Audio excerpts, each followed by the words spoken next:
welcome back. Welcome back to Semper Fi. And speaking to my guest, Chief of Police, Sheriff Tony DeMeo. Okay? We just got done talking how we got into pretty much got the Navy as a heritage in your family. Yes, and policing as well. My policing started back in the late 1800s, so we've been involved in, family's been involved in policing over 100 years. You know, it's a kind of traditional type thing, you know. But yeah, I joined the Navy when I turned 18. I joined the Navy, and I was, of course, sent to Great Lakes. Started my career in Great Lakes. In fact, it was interesting. I thought I signed up for a 4-year program, 4-year hitch, as they say. And right. When I get my ID card, it had the expiration date was April 12th, 1972, and everybody else in our squad, they all expired in 4 years. And I went to my company commander and said, "There's a mistake here." And he says, "No mistake." And of course, you know, they don't say things that way. They have other ways of putting you down and putting you in place. And there's usually some colorful language that's associated with that, you know. Oh. But it turned out it was in, you know, because I didn't sign up for the reserves. So it had USN was regular Navy. It was a 2-year program, but that's what they had. So, you know, of course, you'll go through boot camp, and you never know how long you march, how long you run. They just tell you to go run and march, and, you know, you just do what they tell you to do. And they send you a dream sheet, and you know what that is. Where do you want to go? Where do you want to spend your career in the Navy? And I don't know why they do that. I think that's they just say, you know, you put your request down. They probably laugh. They go, "Look what this guy wants." Yeah, they put the carrot in front of you. Exactly, and just enjoy it, right? And I wanted a PBR. I thought that was a patrol riverboat. That's what I wanted. I wanted a patrol riverboat. I wanted to, you know, be there. I didn't know why we were fighting in Vietnam. You know, I knew we were in Vietnam, and, you know, we didn't have the same types of you know, information we have today. But I knew it was because of a attack on USS Maddox back in August of 1964. That was sort of Vietnam, our involvement. The second attack, which turned out later to be not even occurring, but the first, you know, there was an attack on when a Navy ship was doing a DeSoto exercise. And what that DeSoto was, they were listening to North Vietnamese chatter, and it was relaying that information down to South Vietnam. Information there. We weren't involved, and we were just advising at that time. Yeah. But anyway, so anyway, you know, the 2-year program, and you know, I signed up for a PBR. I didn't get that. I signed up because I was a Trekkie. I signed up for USS Enterprise. Didn't get that. And then my third choice was you get your Blue Jacket manual. I don't know if you get that in the Marine Corps. Oh, but we get something similar to that. Yeah. I still got my Blue Jacket manual. I still got my field guide. Right, how to fold your clothes, you know, yeah, I still exactly. get that. And I looked at the pictures and I said, "Ooh, look, the Long Beach, USS Long Beach was a nuclear-powered cruiser." So I signed for that. I didn't get any of those. They, in the infinite wisdom of the United States Navy, with something only being short time, they sent me to A school, which was for storekeeper, you know, and so I get out of boot camp in June, waited in Newport, Rhode Island until September when A school started, graduated A school.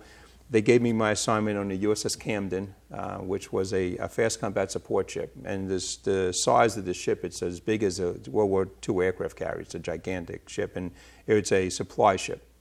And I get sent out to the supply ship. Me and my friend Giacconi, he was from Utica, New York. Him and I went to A school together. He's a 4-year hitch man. I'm a 2-year guy, and we both get assigned to the Camden together. And it was a good tour. I mean, we home ported basically in Subic Bay. We get supplied, and we go over to Vietnam and supply the aircraft carriers and you know, all the other ships that were there for whatever they needed. We carried, and what it was is like one-stop shopping. It was like a big Walmart. You know, you go there for food, you go there for this, you go for that, and you know, they came to us for food, fuel, bombs, ordnance, and for movies. And and being in supply, you know, my job was to, you know, once in a while I would get the list of what the ship wanted, and then make you know, put that off to the side and label that for that particular ship, you know, as part of the responsibilities we have.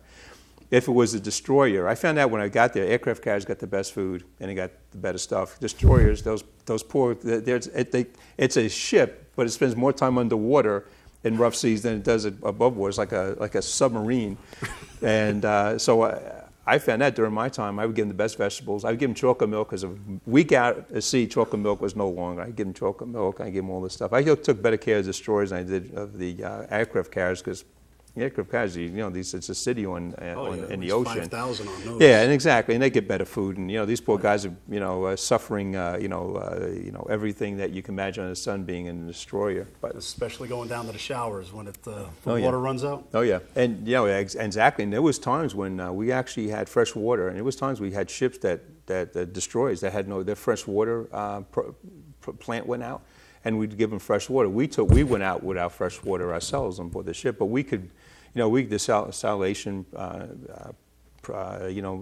unit would go out for them, but you know, turning fresh salt water into fresh water.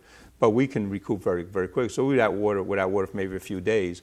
But these destroyers, if their plants went out, they were done. They were done, and they weren't going to go. They weren't going back to Subic Bay or to port anytime soon because they had their missions they had to do. Oh yeah. So it was great. You know, it was great, and you know, you know, we rescued.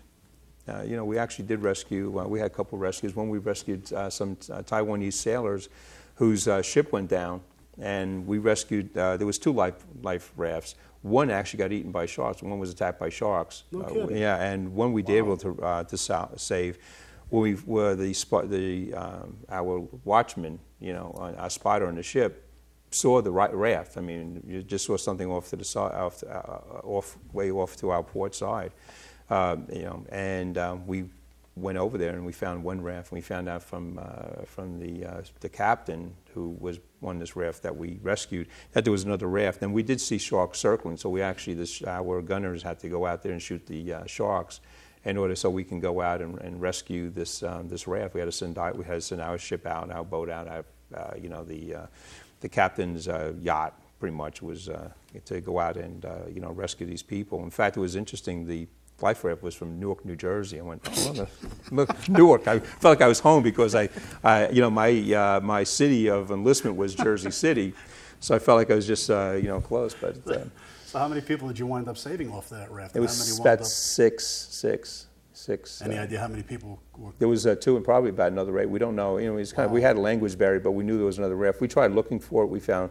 But it was nowhere in sight, and you know, from what we can you know, find out from you know, from having their captain interpreted, was that it was very close by, and during the night it was right there.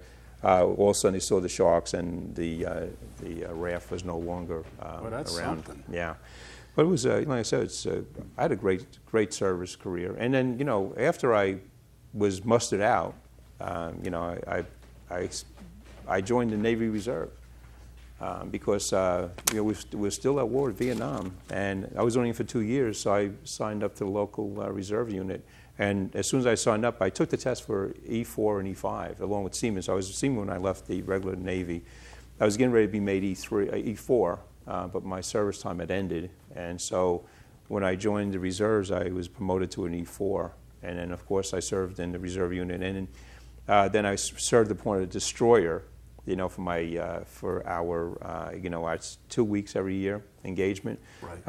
I got this destroyer, the USS Fisk, which was actually in Vietnam, and they very are small boats. I'm glad I took good care of them, but